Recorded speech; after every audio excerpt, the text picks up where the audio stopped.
So agents here are adapting. The media is loving saying there's a flight from New York City and attacking all adding on to all the stuff that's going on.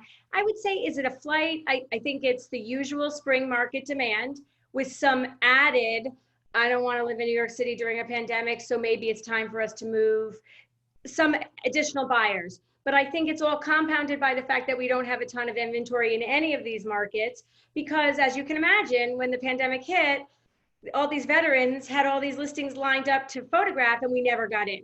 So we don't have much inventory, and we have all the usual spring buyers and some additional buyers. So there's no negotiability in my market whatsoever. I wish. Even houses that had been sitting are gone. And we don't go a day without 5 people calling us asking for a furnished short-term rental or a long-term rental, and there are none in Westchester. I can't speak for the gals. And I mean, there might be a few, but there's almost nothing left. Mm-hmm. And we're experiencing very significant bidding wars, which are different than last year, because as you recall, last year we were dealing with the adjustment to the SALT deductions. And since Westchester has the highest taxes in the country, it definitely affected our market. So last year I would have said we were in a buyer's market. I would say we're in a this is a wrinkle in time. It's very hard to identify it as a market, but if I was going to identify March to October till flu hits and everything again, it's a seller's market. And you shouldn't, if you're out, you should know that this market is for real buyers. We have buyers buying day one. We have buyers buying virtually. One of my clients bought virtually from Charleston, South Carolina, where they were quarantining, and they came today finally to see the house they were in contract on. These are nail biters, you're making decisions in a very awkward market. And in terms of inspections, you might not be there with your inspector. Your agent may not see the house in my market before COVID, before we go into phase 2. So it's not an easy one, but we get it done. So, Angela, you are essential. So, tell us how your market is and what you're experiencing. I use this hashtag. So I've sold 14 homes since the beginning of the year, the bulk of them coming the past 12 weeks since COVID has hit. And just like Francie, pretty much the day that they announced that the city was going on lockdown, both of my kids who lived in New York City became residents of Connecticut again. And we started getting the phone calls, furnished rentals, sight unseen, everyone's moving up here. I'd say the biggest thing I hear every day when I get that phone call is we are accelerating our timeline. In my case, the demographic of those 14 buyers have been couples with 1.5 children or half a child on the way. So they're thinking that maybe they had a little while before they had to start thinking about preschools and kindergarten. They loved living in the city. They loved if they were downtown or wherever they were. But with COVID, because of everything that's gone on, they're saying, I need to get out of the city. I want to have that space. If we're going to be stuck home, 2-bedroom apartment, the nanny can't come, and all of a sudden, it's Zoom learning and husband and wife are both working. They need more space, more elbow room. So we are definitely seeing, much like Francie, no negotiating. The sellers have been smart. They are pricing their homes to sell. And as we say, letting the market bid it up. I did just go to contract with a $3 million house, sight unseen. She's in Florida. She really wanted the house. We had a virtual tour, as we all do, Matterport, so you can see in and out of the homes. And again, Francie, you said it best. This is not for the faint of heart. If you want to buy, we are here. We are open for business. We're showing every day safely.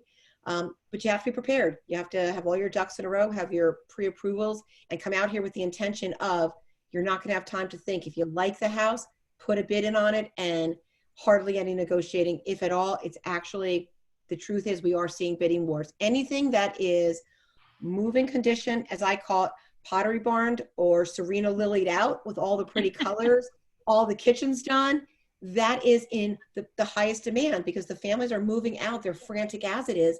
They want to move to Greenwich. They want to get their feet wet, jump into the community, get down to our beach, start taking advantage of our shops. Just opened up today. They shut down our main avenue and is now a big promenade for outdoor eating and strolling along all the shops.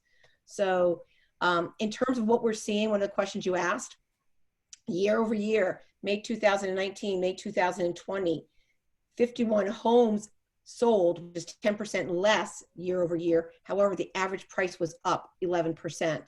Median price in Greenwich is $1,920,000. I will tell you, I can get you everything from smaller home, townhouse in the $700,000 range, all the way up.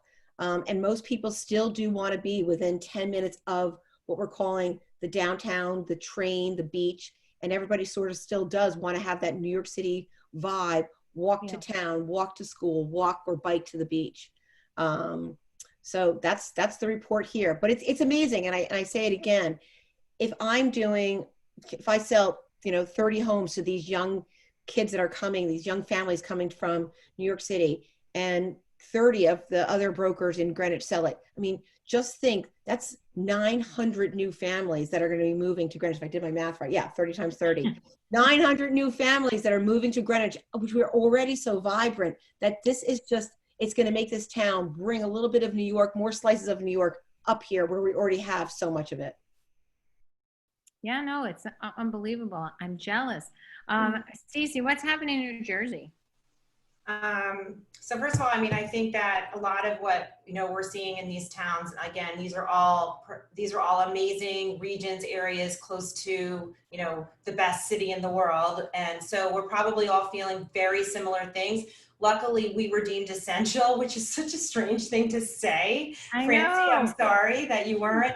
So we were deemed essential. And one of the challenges we had from the very beginning was actually letting people know that we could allow them in a house. So we started working on stuff like that.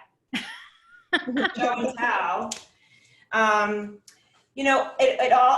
We had that initial shock and awe. Everybody sat there thinking we were going to meditate for about 2 weeks. And then all of a sudden, just the faucet was turned on and it was just an explosion of rentals. I jokingly turned to one of my best friends. I said, you should just go away for the summer and let me rent your house. She's like, okay. And I put up a house that is for $20,000 a month. And all of a sudden, Tenafly was a country escape, for a family from the city that, and I had 60 requests for that house for a short-term rental. So that's that. As far as like what we're seeing with bidding wars and where people are coming, we have very interesting things going on. And I think it's fun. I'm just going to touch on like 3 things that maybe you guys didn't touch on. Number one, we clearly have people coming from the city. We have diehard people that would never have thought they were going to leave the city. And if the COVID wasn't enough, the riots have literally pushed them over the edge, and it's horrific and it's sad. And I don't have a comment on other than that is absolutely part of the external circumstances that are going on. The next piece of it is we just have a lot of people that were already planning to come here and move their timeline up, okay? The next piece is we have families that have been living their house in such a way that now they want more house. So in Tenafly, for instance, and we cover all of Bergen, but I'll identify Tenafly and tell you that on average, 40% of the homes we sell here are sold to residents that live here. So you have the rush coming from not just New York City, but Hoboken, Fort Lee, Edgewater, Cliffside Park, Brooklyn, anywhere where there's no grass necessarily and they want out. And now we have families that are like, I'm not going away anytime soon. I want my staycation. So I'm not going to take that money and go and invest it in a vacation. I'm going to go and I'm going to upgrade my house. Okay. So we have that going on. The other really cool thing we have going on is we have young families who couldn't have their weddings. And I have 2 of them, and they canceled their weddings and instead they're buying their houses. Mm-hmm. Lots of very cool stuff going on. So as far as people buying and bidding wars, 100%. I just had a bidding war on a $3.6 million house. My average price point, my median price point, my team is about $1.5 million.